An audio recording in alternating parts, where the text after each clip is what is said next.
I'd like to talk with you this evening about being hungry.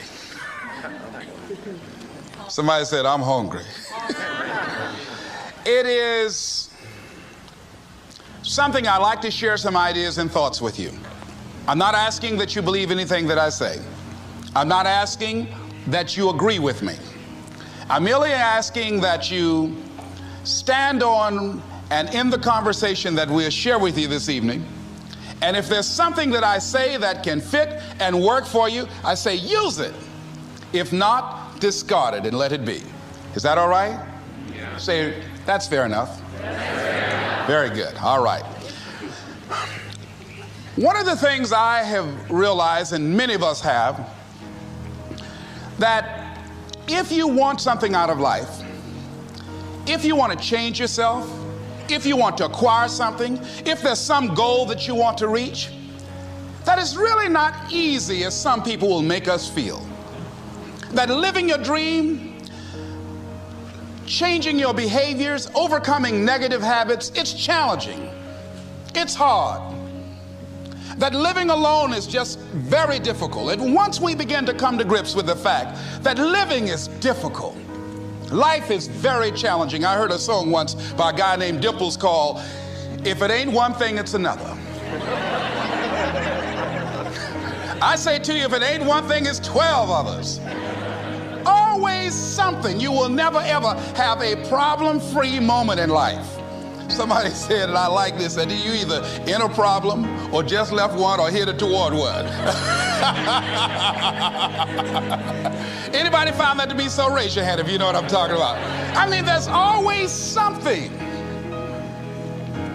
So how do we begin to nurture that hunger? What are the characteristics or the qualities of people that are hungry? What will it take for me to get some of the things that I want?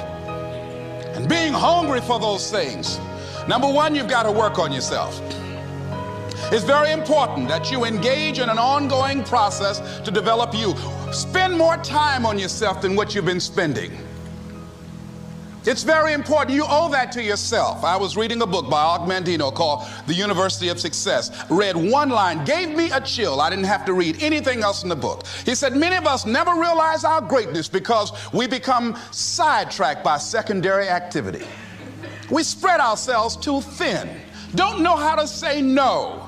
And we find ourselves doing all kinds of things and never ever have time to do those things that we need to do to work on ourselves. And then there goes a second, there goes another second, there goes another second, and we can't stop and hold time. And before you know it, you wake up one day and you're behind on your dreams and your bills.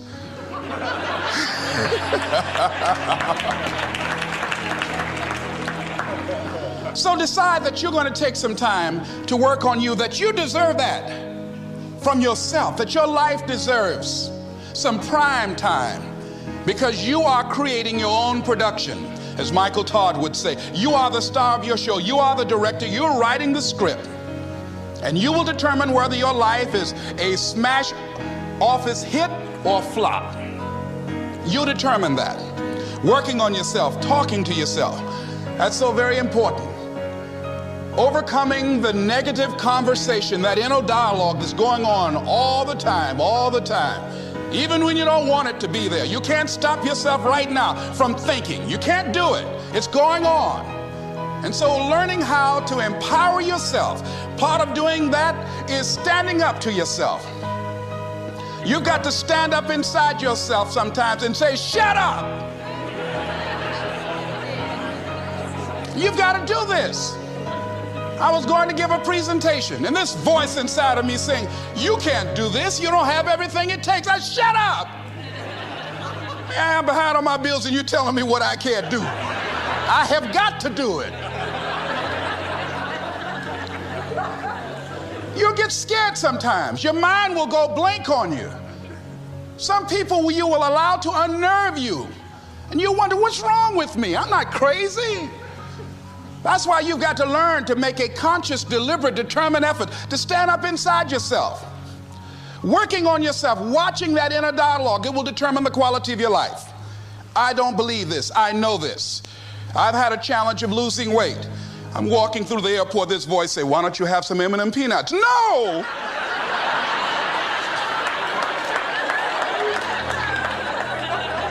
Well, just one.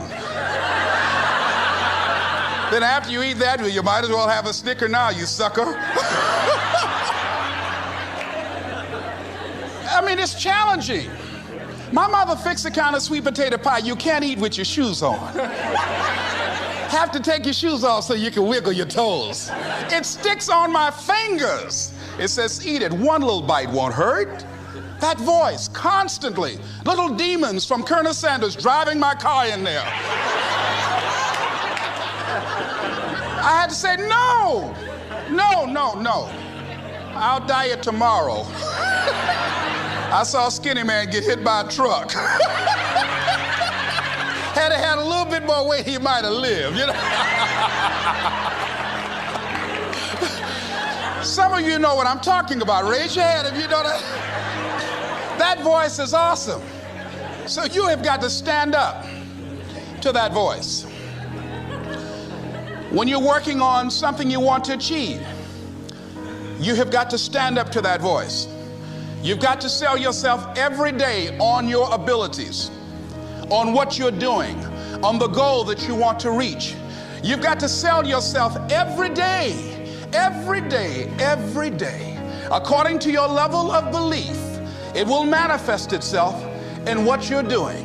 Whatever we have right now, whatever we're demonstrating in our lives, is a result of what we believe subconsciously that we deserve. And part of increasing that belief level is that you have got to convince yourself every day. You've got to sell yourself. I do a lot of training for many corporations, and I conduct sales seminars, and I've heard all kind of guys doing techniques and training people techniques of how to close sales and how to work with and begin to control the sale and how to ask for the close. Let me share something with you. You can learn all the techniques in the world. If you don't believe in yourself, it won't happen for you. I learned all of it. So that's why I do a training called Focus on the Seller. You've got to focus on you. And as you convince you, as you sell yourself every day, you will begin to see a difference in the things that you're doing. Selling yourself on your ability to perform a job, to achieve a certain objective. Telling yourself every day, here I go again. And I got what it takes. This is my day. And nothing out here is going to stop me. And when you go out there in life, say, come over here. Say it again. Well, I'll be back tomorrow. That brings me to the next thing. It takes courage to act. Part of being hungry when you've been defeated, it takes courage to start over again. I used to do door-to-door sales, and I was working with another friend of mine, and door-to-door sales, I mean, it's punishing. It's cruel and unusual punishment. And I was a little boy knocking on the door. Hello, would you like to buy a nice working television set? No money down? No! Bam! They slammed the door in your face. And the friend of mine that was working with me, they slammed the door in his face, and I looked back, and he was going to the car. He said, I can't do this. And he sat down in the car, and he said, you go ahead, I'll be here when you get back. Now, he had a mother and father to take care of him. My mother was ill. I am adopted. I was hungry. I had to go on. I learned something about myself. That when you step into your fears, somebody said, it was Winston Churchill, he said that courage is going from failure to failure without losing enthusiasm. When you step into your fears and continue to push yourself to go on, something happens for you. It will enable you to transcend yourself. I went to the next door. You like to buy a nice working television? No! Bam! Went to the next one. No! Bam! After a while, I no longer took it personal.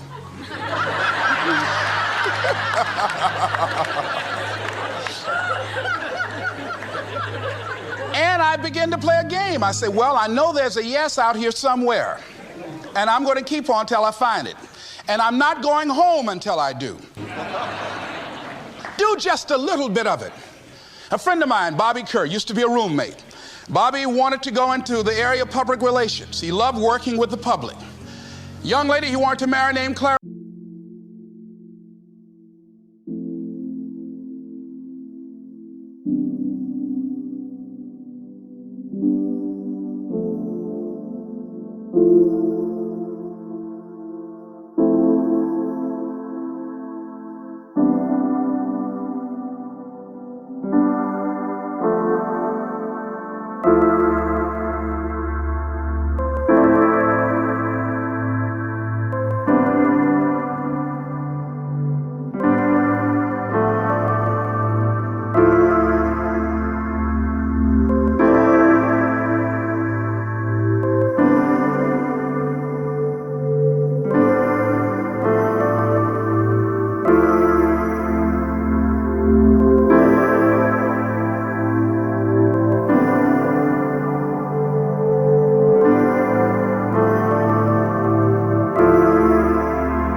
One idea can turn your life around.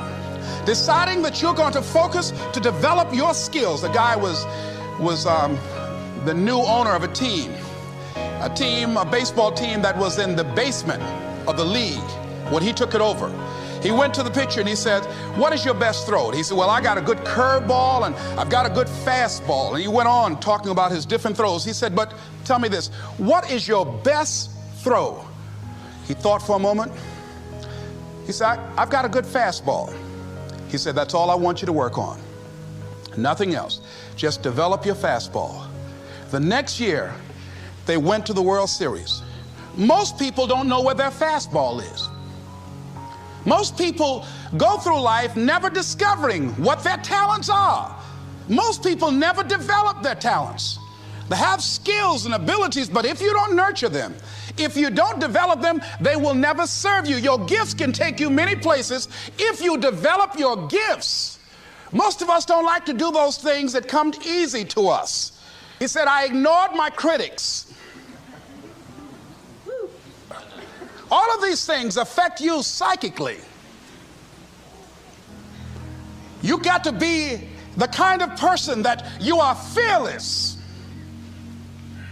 Fearless. Folk leave fearless people alone.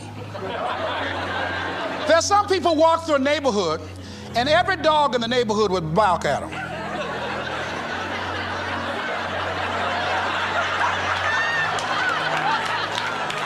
But there's some people come through and ain't nobody gonna mess with this.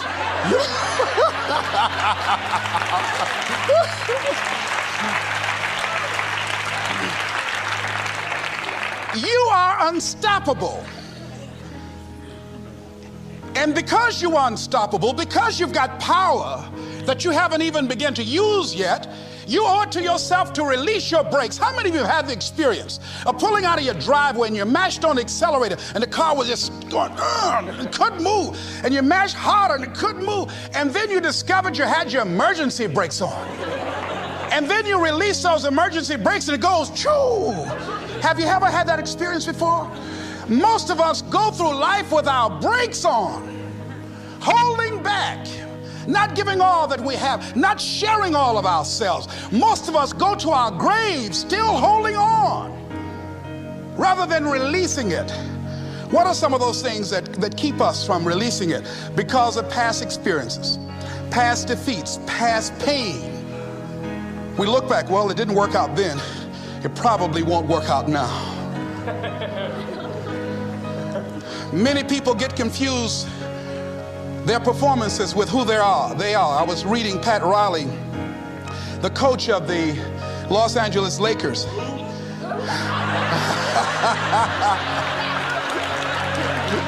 But you're gonna like this quote here. After the Trailblazers had blown them out of the water, and I'm sure he said this last night, they asked him, "How do you feel?" He said, "Tonight we were exposed for what we are right now." You see? That if my speech tonight doesn't work, it doesn't mean that I'm a bad speaker. It means that what I didn't work tonight. And I've got to separate what I do from who I am. And I've got another shot. See, the last chapter to your life has not been written yet, and it doesn't matter about what happened yesterday. It doesn't matter about the things that you've done that you feel guilty about. If you wouldn't do it today, you're convicting an innocent person. You've been reborn to a new state of consciousness. And as they say, if we knew better, we would do better. And so you begin to decide, I'm not going to be denied. I remember, and I was telling someone, and they asked me, would you repeat that again?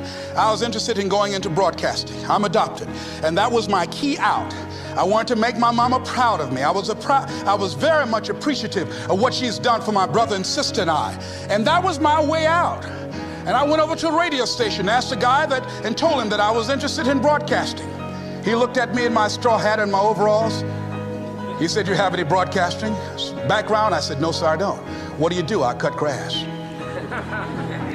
Young ladies asked me what kind of work I do, and I was working on a garbage truck. I say, "Well, I'm a sanitary technician." He said, "We don't have any job for you." I decided that that was something I was going to do. I decided I'm unstoppable. I'm going to go up and hit. I'm going to do this. I started going to the radio station every day, developing a relationship with the people that were doing what I wanted to do. And that's what I encourage you to do. Whatever area you want to go and find people that are doing it the way you want to do it and develop a relationship with them. When I decided to go in this area, I wrote letters to Dr. Norman Vincent Peale, to Zig Ziglar, to Dennis Waitley, all of the giants in this area. And I said, this is something I want to do. I've been following your career. Would you help me? Dr. Norman Vincent Peale answered my letter, did an article on me, wrote about me in the most recent book that he issued, and done many broadcasts about me. I'd wanted to develop a relationship and rapport with those people that were achieving those things that I wanted to achieve. By the same token, I would go to the radio station, and I developed a relationship with the guys. And they used me as an errand boy when they needed some food or someone to go pick up entertainers that came into town. Temptation singing My Girl, Jerry Butler singing For Your Precious Love, Sam Cooke singing Darling You Send Me. I would pick up the entertainers at the fool still knocking. Pretty soon you say, what is it? What do you want? And that's how you've got to be about your dream.